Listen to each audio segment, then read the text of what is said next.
All right, welcome to this week's episode of 22 Motivational Minutes with Marlo. And this is our brand performance podcast. Today's going to be a really interesting conversation because the guest that we have with us today is Jamie Lerner. So hi, Jamie. How are you today? I'm great. Thank you. Good. So just to give you a background of why we have selected Jamie to be our special guest. Well, Jamie is the co-author of the book, The Everlasting Essence of You, which I'm really excited to jump in and learn about. And it puts a fresh spin on about anything that anybody throws her way. So you've got this unique, masterful ability to reframe even the most difficult situations. And, you've have this ability to help people through their gifts as a psychotherapist and a well-being therapist.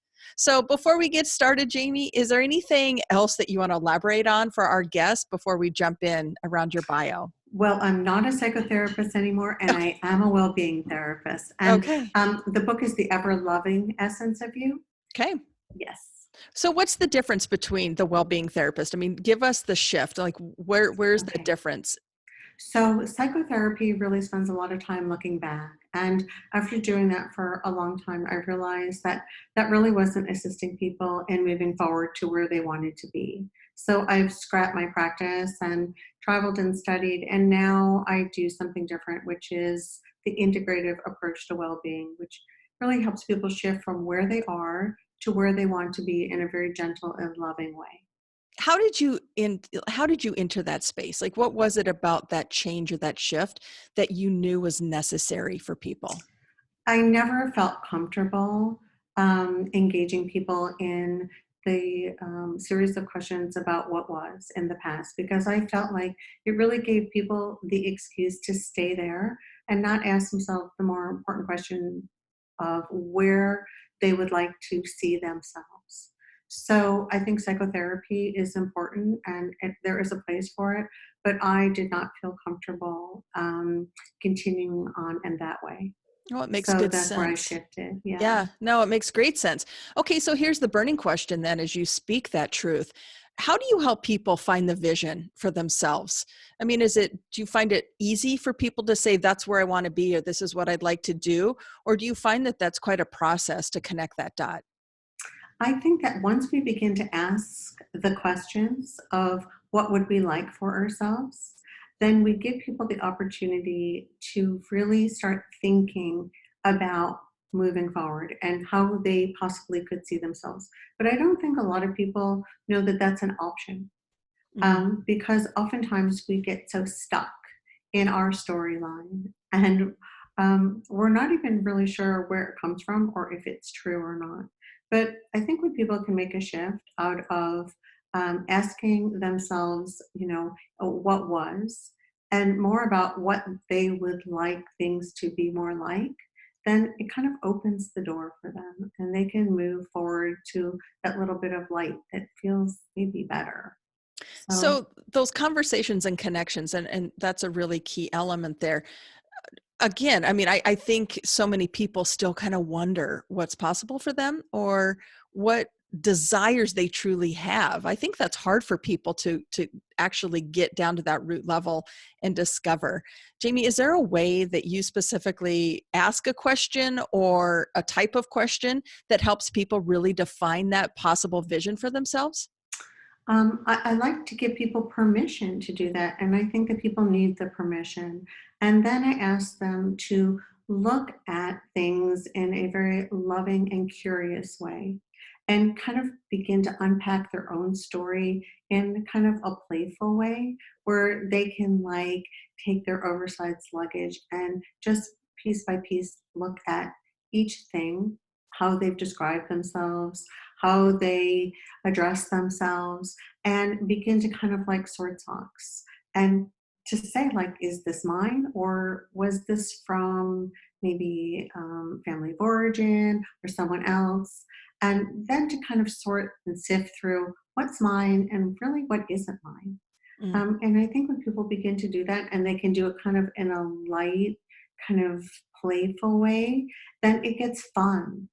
yeah. Yeah, it lightens the load for sure. Yeah, Yeah. because it is such a heavy conversation, right? I mean, I think But desire. it doesn't have to be. Yes, I agree. Yeah, but we make it that way. We make We it do. so much harder Yes, we do. than necessary.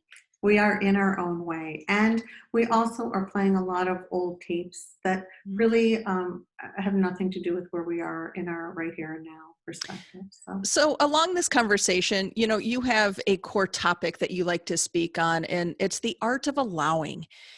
So as we talk about having permission or giving somebody permission, match that to the art of allowing. Give us some insight into that space. I think that when we are finally clear for ourselves, and that does take some time because we are so easily influenced and we are so used to using other people's viewpoints as our excuse not to be clear for ourselves. But when we get to that true clarity, and that also comes from the sense of alignment when thoughts and feelings are one. So when we are clear for ourselves, then we tend to allow other people to be clear for themselves, which means that we're not looking at them with any sense of judgment or point of view because we're so focused on ourselves and what we're doing. So we tend to extend that same courtesy to others. And that's such a really nice way to move about the world, Mm. that we're clear for ourselves and then we allow other people to be clear for themselves. And um, it's very nice. However, to get to that point where we are clear for ourselves, I think that we need to be very gentle, non-judgmental, and really address ourselves in a very loving tone. Even if we can't say loving words to ourselves, if we can shift from just shift the tone of it, I think it really helps. So Absolutely. yeah, Yeah, judgment is a real disconnection from absolutely. us and from other people. So How do we sustain it though? So it's one thing to be in that space and to do the work. How do you help people make that a habit though, Jamie? I mean, I think because that story has played for so long and we've got that track that's going, how hard is it to like stay in that positive direction and that new direction instead of diverting and going back to that old thinking or those old habits? I think that we get hooked pretty quickly when we begin to feel better. So maybe we're not changing our situation, but we're changing how we're feeling about our situation, the words that we're using to describe our current situation. And when we can soften all of that, it does feel better. And then that becomes more the habit. So the downside of that is that maybe our audience won't be as big because when we have a story filled with drama and trauma, we tend to have a greater, larger audience. And so, we have to start asking ourselves which feels better to have a lot of people around us, listening to our woes, or having a story that feels really good when we talk about it and then when we step into it and we begin to live it. And that's a choice. That's a choice that only we can make for ourselves. So Absolutely. Yeah. Now, curious too, can you give us an example of somebody that you have helped, like a case study that you have witnessed that shift of taking them into that space of, where they are right now and develop who they really wanted to be? Do you have an example that you can share with our audience as they listen to this podcast in that space?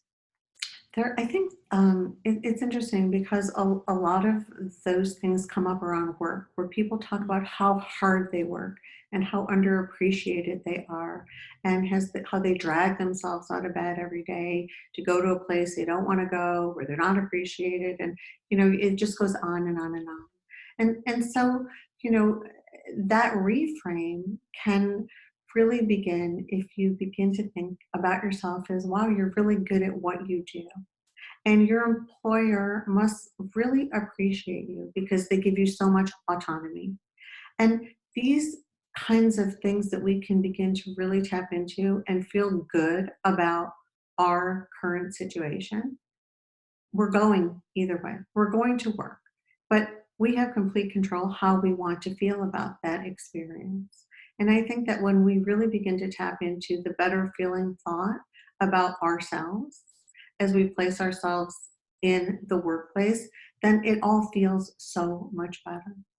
And then we begin to see all the opportunities within our current situation, which is contrast. So when we know we don't want, we're really clear about what we do want. So working somewhere that we're not really happy about working gives us an opportunity to think about, okay, this is not ideal, but where would I like to work? What would I like to do?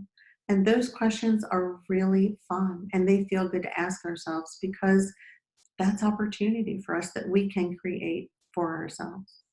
Yep, that's that possibility, that what if Yes, factor. Like, what if I were to do this? Or yes, like, what would be possible if I were just to take yes, an action and remove that? So very yes. powerful. And, that's one thing we're very passionate about too within our brand is teaching people how to reflect back on their success and then how to leverage that to fuel themselves forward. So documenting what those wins are and revel in them because Yes. nobody can self-recognize like we can, right? Right. It's if we're waiting for somebody else to validate us, give us permission, recognize us, and stay in that space of waiting for somebody, it's 9 times out of 10 probably never going to happen. But it's when we're Plus, empowered.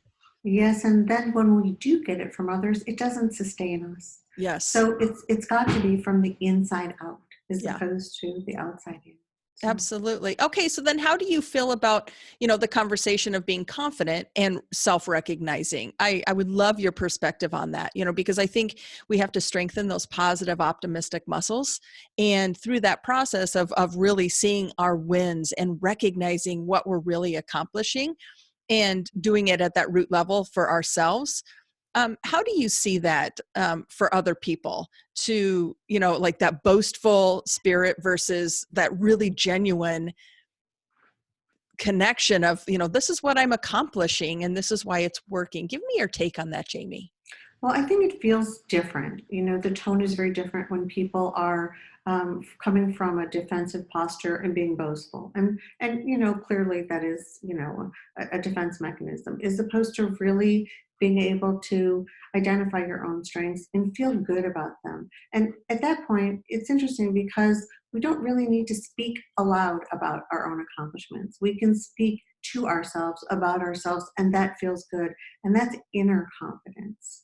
But if we could isolate the mind chatter and just get little sound bites of the way we speak to each other, we would only laugh very hard because we would not speak to anybody the way we speak to ourselves at times.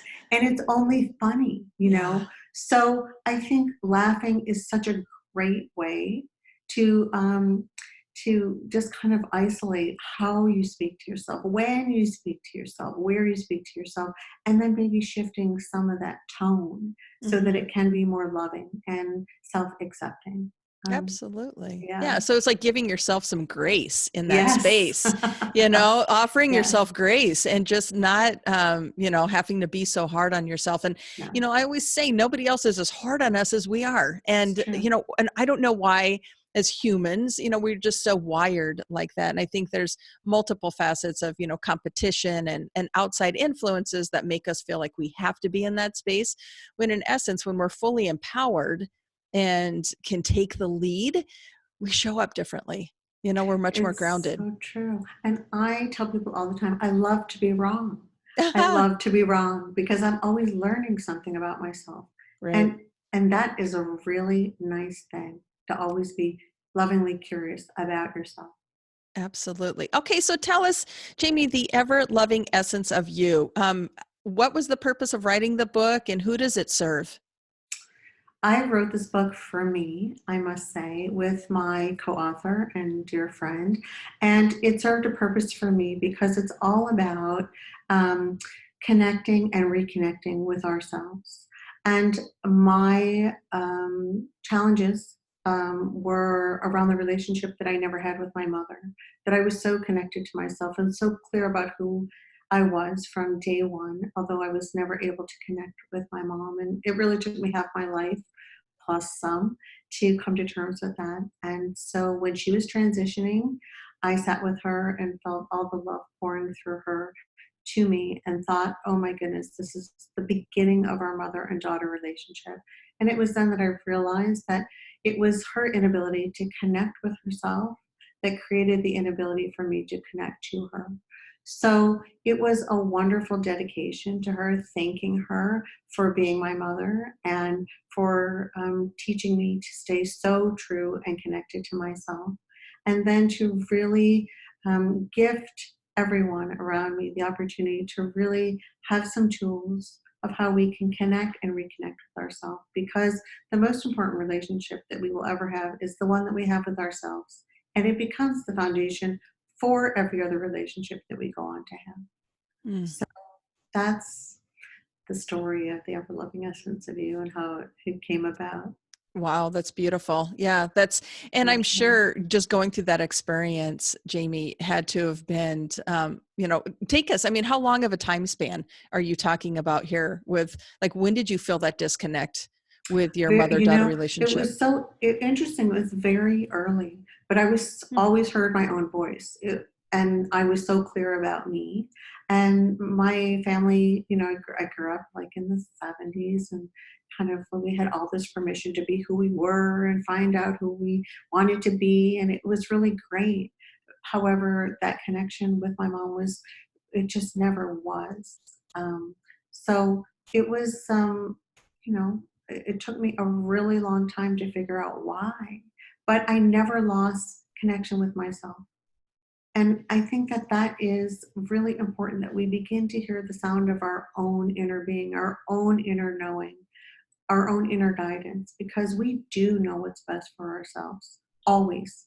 We don't know how or why, but we need to start trusting that we know, because we do know for ourselves, not for others, but for ourselves. Okay, So, that leads me to the question of perception. So the fact that you knew yourself so well, and it sounds like you were really standing in a space of Jamie, right? Very yeah, independent, very very, rebellious. very knowing. Okay. So what was the perception of the people around you, whether it be family, friends, like how did people perceive Jamie then? And do they see you different now? It's interesting because I was a handful, but my parents were very allowing. So they were not emotionally present, but they were very supportive of everything that we did. So I had a lot of room to express myself, but it was difficult. I was not the child that parents wanted their child to be friends with. I was always ahead of my time. And I think that now, as an adult, I'm very clear about who I am. And I think that there are moments when it's difficult for people to um, to be with someone who's so clear. But I make it clear to others that I only know for me, Mm, and I don't know for you. You know for you.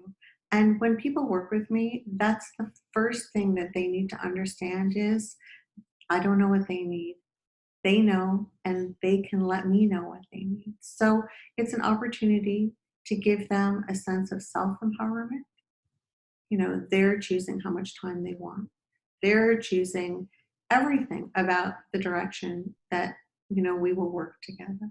mhm. So I think that I, in some ways, am a good living, breathing example. And I can be an inspiration to people to encourage them to step into a powerful place of self responsibility and knowing for themselves.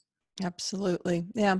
Okay. So as we come to the close of this episode, Jamie, can you give us a specific tip or pointer, as we are trying to empower ourselves or really get to know who we are? I mean, is there anything specific that you would like to share with the audience around that space?